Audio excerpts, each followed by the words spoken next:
Corner की। और यहाँ पे आज एक कंपनी है सियाराम रिसाइकलिंग कंपनी। कई सारे ब्रास कॉपर के कंपोनेंट बनाती है। नाम में रिसाइकलिंग, इसको समझने की कोशिश करते हैं आज क्या है। इसका आईपीओ खुल गया, 43 से 46 का भाव है शेयर का आईपीओ का, और करीब 23 करोड़ रुपए जुटाने की योजना। बातचीत करने के लिए हमारे साथ कंपनी के एमडी भावेश माहेश्वरी हैं। भावेश जी नमस्कार सर। नमस्कार सर। नमस्कार सर, बताइए क्या कामकाज है आपका। सर, हम लोग ब्रास की रिसाइकलिंग कंपनी है जो ब्रास स्क्रैप पूरा इंपोर्ट करती है from more than 16 countries and then उसके further semi finished and finished products हर तरह के कंपोनेंट्स भी बनाती है। सो आफ्टर ब्रास जो बिलेट्स और इंगट्स जो बनते हैं वो भी हमारी फैक्ट्री में बनते हैं। उसके बाद ब्रास के रॉड्स भी हमारी फैक्ट्री में बनते हैं और उसके बाद जो sanitary components, plumbing components, so all the products at one place. ये हमारी एक यूनिकनेस हम बता रहे हैं कि all the products at one place. We have a blended business of this CRM recycling, and obviously we are going at very good pace right now, and we are situated in Jamnagar, जो brass hub already पूरा India जानता है, brass का hub Jamnagar. जी भावेश जी, import क्यों करना पड़ता है, यहाँ नहीं मिल जाता क्या आपको उतना? नहीं sir, actually when we compare with the foreign countries, there people directly reject the brass because the farming and all cost and everything is very expensive in foreign countries. So the volumes, huge volumes जो हजारों ton में हर factory या हर कोई भी by करता है, तो वो 100% इंपोर्ट ही करना पड़ता है। तो वो इंपोर्ट करके लाके आप रिसाइकल करके फिर बनाते हैं क्या, प्लम्बिंग के? हम उसको इंपोर्ट करके यहाँ पे उसका पूरा सेग्रीगेशन प्रोसेस होता है। It is then transform to clean brass. Then हम उसका मेल्टिंग करते हैं फर्नेस में, फिर उसकी तिलिया और बिलेट्स बनता है। और हमारा कस्टमर क्लाइंटेल भी इंडिया के काफी अच्छे मल्टीनेशनल्स जाने माने, astral limited, supreme industries limited, Somani ceramics limited and this one Johnson and Johnson limited. Customer client हमने सब अच्छी सैनिटरी की बड़ी बड़ी ग्रुप्स ही सोची है, जैसे Hindware limited. So after the billets then हम एक्सट्रूजन रॉड्स बनाते हैं, वो भी हम डिस्पैच भी करते हैं और खुद का यूज भी करते हैं। एंड देन रॉड से पूरा फिनिश प्रोडक्ट का काम फैक्ट्री में होता है। Different products like brass inserts, ceramic cartridges, angle valves, extension nipples and many more. So basically it is a OEM work for all the companies.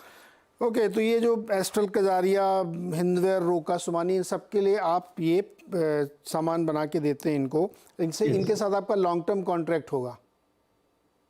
Basically it is not a written contract, but they develop the product from us, so it is a time consuming process. So हम लोग already more than 5-6 years से सारी company से जुड़े हुए हैं। So every month we get the regular POs and then we supply the parts. लेकिन साहब रिटेल के लिए काम कर रहे हैं क्या? वो कभी भी आगे खरीद सकते हैं, तो एक व्यवहार बना हुआ है। तो every month they need the product, so they send their requirements on the PO and then we have to manufacture and dispatch it. तो अब मैं ये कह सकता हूँ कि रोका का जो नल मैं खरीद रहा हूँ वो आपके यहाँ का बना हुआ है, right? Not fully. Some part Roka or any customer they make it the factory and then they have a trading division for which they any company they outsource. अच्छा, जो पैसा इकट्ठा कर रहे हैं आप, इसका क्या इस्तेमाल करने वाले हैं?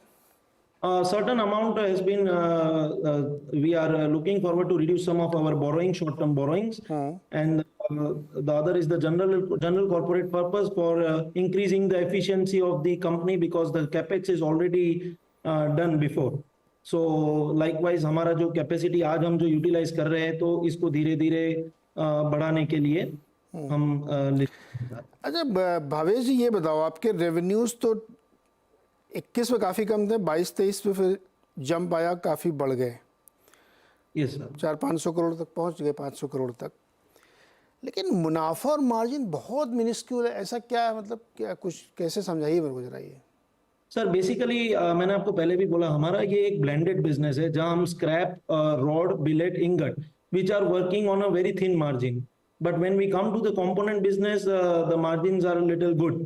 सो हम लोग particularly sector wise margin describe उसमें नहीं कर सकते हैं। So that is the reason सारा कंबाइंड मार्जिन हम उसमें। बट आप FY23 में आपका एबिटा मार्जिन 2.35% और नेट प्रॉफिट मार्जिन तो और कम है सर, 1.55%।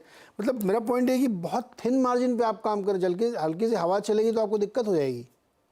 नहीं सर, बेसिकली हम लोग सारी साइकिल मेंटेन रखते हैं। हमारा इंपोर्ट बेस्ड जो क्वांटिटी स्टॉक है, यहाँ हम जितने का पीओ लेते हैं, जितने टन्स का, उतना ही टन्स हम इंपोर्ट में बुक करके पूरा हम मेंटेन करते हैं। और आने वाले समय में हमारा more focus towards the component business का विचार है, तो जिससे हमारे मार्जिन्स काफी इंप्रूव होने की उम्मीद है।